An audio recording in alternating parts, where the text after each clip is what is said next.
Alright guys, welcome back, and this week we're going to try something a little bit different. We're going to do a quick vibes check as we go into the final stretch of the season. We're going to do this for each of the 4 leagues and hopefully have them all out this week to keep them up to date and get you prepped into this final stretch run for everybody going into August and September. We're going to kick this one off with the American Association, of course, and we're going to start by taking a quick look at the standings as they sit as of the 28th of July. So take a quick look at what we got up on the screen here. You'll see we have Lake Country, Chicago, Cleveland, Kane County, Milwaukee, and Gary in the East. Sorting out like that. Seems pretty well set for now. We have 3 teams that are safely in the postseason with that last playoff spot still having a little bit of play in it, but Kane County would probably be our prohibitive favorite to take that final spot. Meanwhile, if we switch over to the West Division here, we can see it is Sioux City, Sioux Falls, Kansas City, Fargo, Moorhead, Winnipeg, and Lincoln there. This one is a little bit more open and shut here. It does seem like the top 4 are fairly well separated. We have 9 games between the 4th place and 5th place teams here.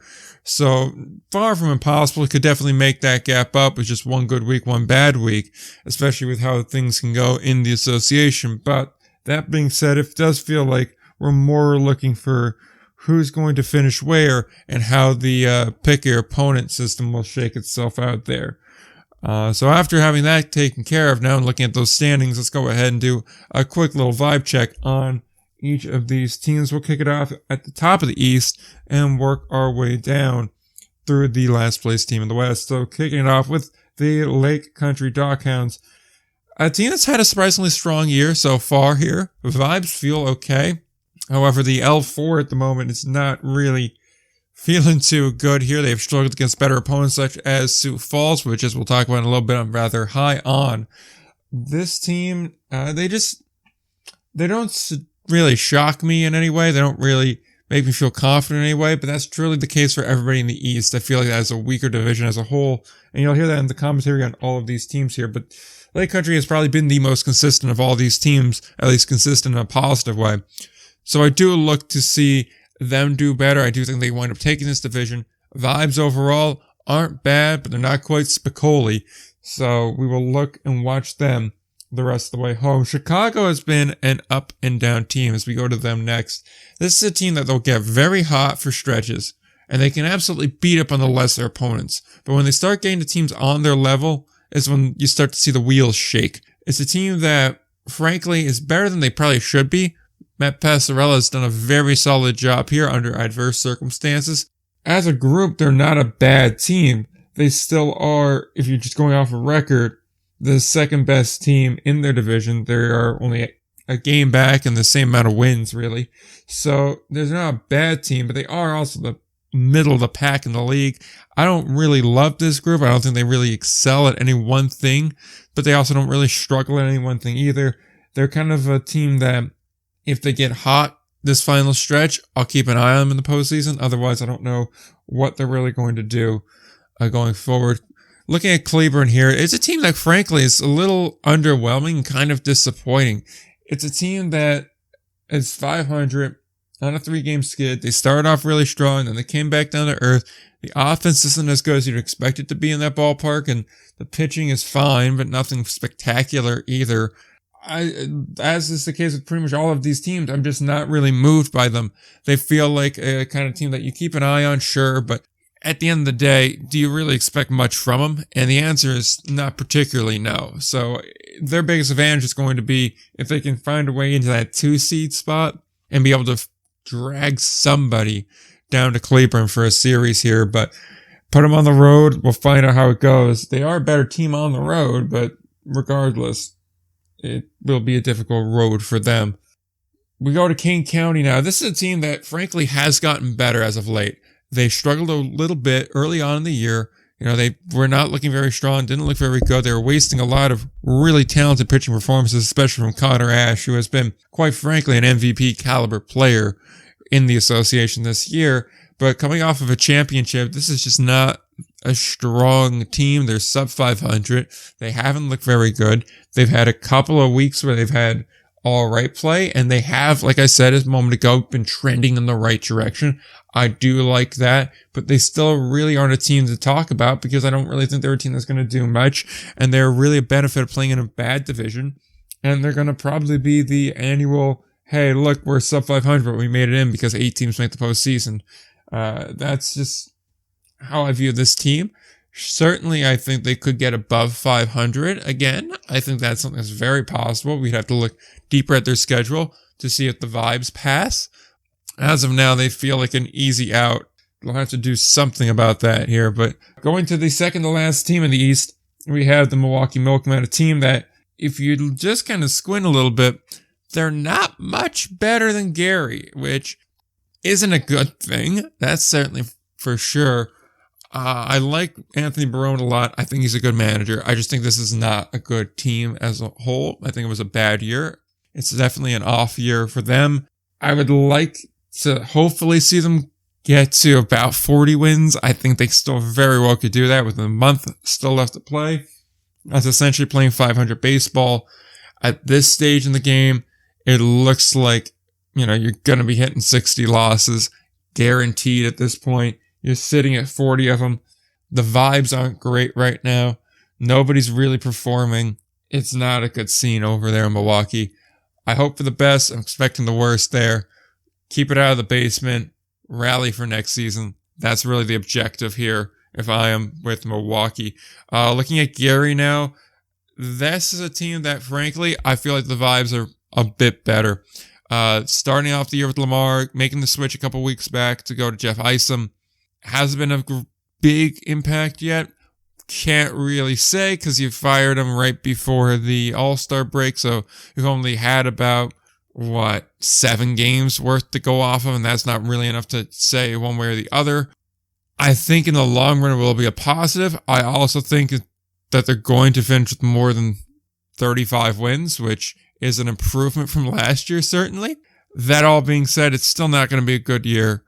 Use the rest of the year. Figure out who's here to stay, who you want to keep around, get the boys back in it, get the vibes back in the room. Let's get something going here for 26. That's really what the objective here is if you are Jeff Isom. Let's see how this goes. The Gary South Shore Railcats, for a team that hasn't really done much and isn't particularly good, remain one of the most fascinating teams that isn't a tire fire off the field. I'm deeply invested in this team's success for some reason that I cannot personally explain. Look at the West now. We go to the 2 Saus and the 2 cities. We have Sioux City, Sioux Falls, Kansas City here. Sioux City has been by far the best team in this league, and I don't think it's particularly close. I think they're one of the best teams in indie ball. They can pitch very well. They have some tremendous depth there, and the batting has held up. It has kept up. They are nearly double on their record here, closing in on a 700 winning percentage, sitting 652 right now. I really like this team. They can perform. They show up against the teams they're supposed to beat. They show up against the teams that are supposed to be tight. They feel like the best team in the association right now. They feel like a top 3 team in indie ball right now. Dare I say a top 2 team even. They don't slow down. They keep it going. They've lost some key pieces along the way, but they just keep on chugging. I like Sioux City an awful lot. Definitely a change on me from how we started the year with them. Similar can be said about the Canaries there in Sioux Falls. 41 wins, 27 losses there on a bit of a heater right now, beating up Lake Country. A good team there, certainly. A team that is leading the other division. They came in, very similar records, nearly identical, and they showed up and they showed out. This is a really quality team, and I'm really hoping we get the 2 Saus battling it out for a trip to the finals in a month or so from now, because these are truly the 2 top teams in this league, and I don't think it's close at all. Sioux Falls continues to show up, and they continue to hit, and they continue to play their game and win games that way, and they're getting league average pitching, which is all they really need to do when they have the kind of bats they have. It'll be interesting to see down the stretch. Let's see if they can keep it up. It's far from over for that division title, so there's definitely a lot left to play for right now. We'll see how that sort of stuff out at the top. On the bottom half of the playoff standings in the West here, Kansas City has been mired right now, right? We're thinking Kansas City from the start of the year. We're thinking Kansas City from the past few years. That's why we still think highly of Kansas City. But the vibe is not good. If you check their record in July, it is sub 500 by a good margin. They really have not played good baseball in about a month. I don't see it really turning around anytime soon. I don't know how it turns around. I don't see it turning around anytime soon. And overall, there are better teams in this division. And frankly, you have rearview mirror team, which would, of course, be Fargo-Moorhead. Now, the playoff system is fairly well set up here. Fargo's the only other real competitor for this spot. The other two teams are sitting at 27 wins. We'll talk about them in a minute, as well as Fargo in a minute. But among those top 4 teams, yes, there's 8 games separating Fargo from Sioux City, and that's probably all she wrote on that. Fargo's not going to win this division, but Fargo could absolutely jump into the 3 spot, which does complicate things a little bit, and at the very least can get them home field and could allow them a bit of an edge against Kansas City in the end. So the Monarchs are a team that needs to start to right the ship here. Now, we just seen, Major League Baseball, Mets had a June swoon that came back fairly strong for the back half of July, so anything is possible. And you can easily turn things around with just a couple of pushes in the right direction. But end of the day, they need to get it going, and they need to get going quick. I'm concerned for Kansas City in the long run.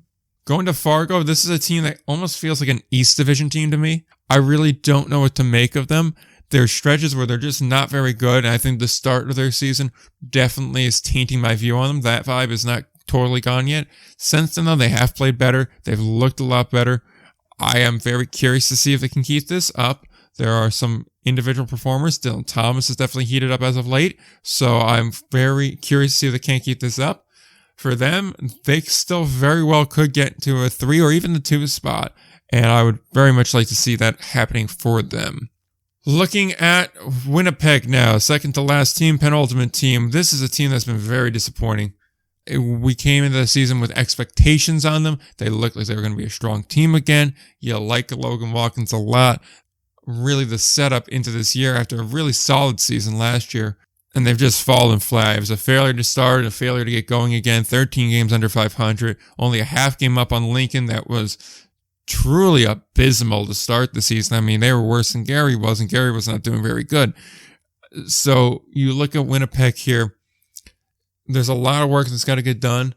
It's definitely a lost cause of a year at this point. I'm going to say the same thing about them as I'm going to say about Lincoln, as I'm going to say about Gary, or as I have said about Gary, rather.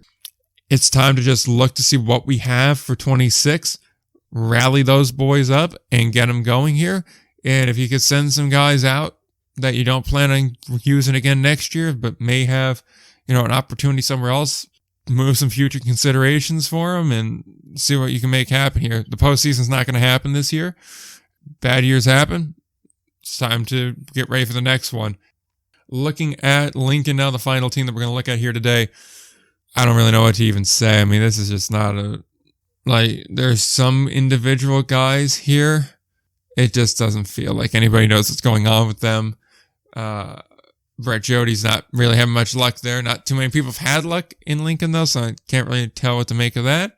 Yeah, I feel bad about saying anything more about Lincoln because, they're bad, but not even in an interesting way, which is the worst kind of bad to be. They don't pitch particularly well. They don't hit particularly well. Nothing about them particularly stands out.